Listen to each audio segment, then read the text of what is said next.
Are you judgmental? Hi there, I'm Julie, and this is the Daily Scoop. You may or may not notice that Kip Brooks is missing today, but he will be back very soon. Now, the Daily Scoop is brought to you by NutritionHQ Lake Norman, which, please write this down, share it with everyone that you can. As of August 1st, we will be open, although we will still be under construction, so we will have limited hours that we are open, but you can certainly pop by if you are in the area, which is, of course, Denver, North Carolina, address 7585, Unit 109H. Oh, Highway 73. I always forget that one. Anyway, are you judgmental? Okay, guys, if you're watching and you have any questions, concerns, or cries of outrage, please bring them on. This is one I have been sitting on for a while, so Kip's probably super glad that he's not here right now. The question, are you judgmental? Where did this come from?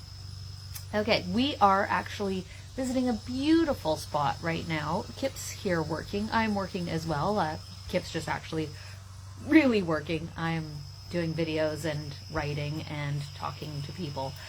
He actually has to get his hands dirty and stuff right now, so have fun. Anyway, because we're away, and I'm going to show you guys in a moment exactly where we are. It's a beautiful, beautiful spot. Super grateful. We are working out at a different gym.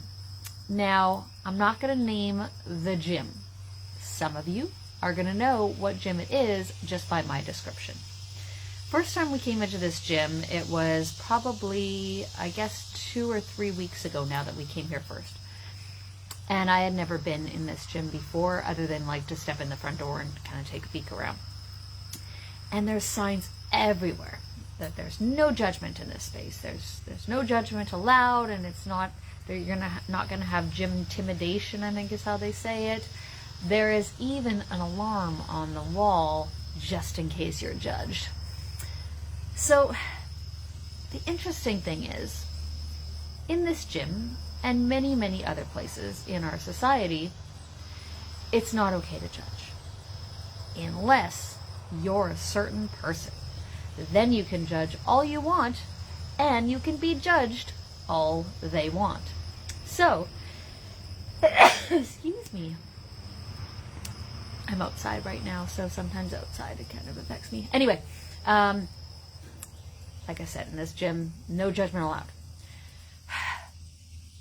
But there's an alarm on the wall, and it's called a lunk alarm. Some of you may have heard that phrase before. A lunk is someone that in the gym tends to be a little overzealous, and you know, they throw weights around. They don't actually throw weights around, but they're picking up heavy enough weights that they might actually have to drop them instead of slow release them.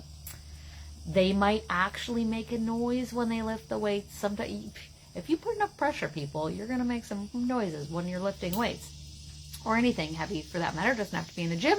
You've probably lifted your own butt out of a chair and made some noises. So of course you're going to make noises when you pick up something heavy in a gym. So this non-judgmental gym is probably one of the most judgmental spaces that I've ever been in. I am not, well, actually, you know what? Maybe I am essentially a lunk, because I pick up things that sometimes I cannot slow release. Sometimes I make noises when I pick up weights, whether it's grunting or just breathing heavy or whatever. Apparently you're not allowed to do that in this gym. Now, there's a reason I'm not mentioning this gym, because I am going to be working out there in the next few days as well. But what do you guys think? How do you feel about the fact that in our society we have become so sensitive to people, certain demographics of people, and it can be under all kinds of things? Because the traditional gym goer was a big muscly person who actually knew what they were doing in the gym. And I think how it started was that women in particular wanted to go to the gym. They wanted to get in a bit better shape, but they felt really nervous about going to the gym because they felt like they'd be judged. That's really a you thing, not the people who are already there doing their best to get into shape or get ready for a sport or whatever it is. Why do we think that because what we imagine might happen is so intense in our heads that we have to fix the outside world to make it better? Does that make sense? Why, I will ask it again, do we think as a society that our fears might actually come true, and they might be horrifying?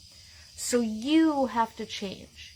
You have to change the way that you show up. You have to change the way that you act in the gym or wherever else this is, so that somebody else isn't uncomfortable. But doesn't that make the first person uncomfortable? That's my question for you guys today. So, a little bit different than the normal daily scoop. It does have to do with health, though, because I would really like the pendulum to kind of settle into the center. So we had a space, let's go, we're going to use the gym analogy, and this is actually the situation of the gym, but let's use it as an analogy as well. Gym used to be for certain people. They were picking up heavy weights. They were growing as physically growing as well as mentally, emotionally growing. Let me tell you, to get back in the gym every single day and continue to try to lift heavier, to stay longer, to run faster, whatever it is, that actually helps you grow as a human as well. But because other people wanted to go in there that didn't feel like they were at that level, this is you feeling it, not the people putting it on you, we, as people that were already in the gym, and I can say we because I've been in the gym for more than 30 years, all of a sudden, I'm not allowed to make a noise when I pick up a weight because that might make somebody else uncomfortable. How sensible is that? And why are we only worried about certain people being uncomfortable? Other people, if you're uncomfortable, we don't care about that because you have been comfortable for way too long. Anyway, that's all I got to say about that. Are you judgmental? I think we probably are. I know I am sometimes. Have a great day. And don't forget, August 1st, please come visit us.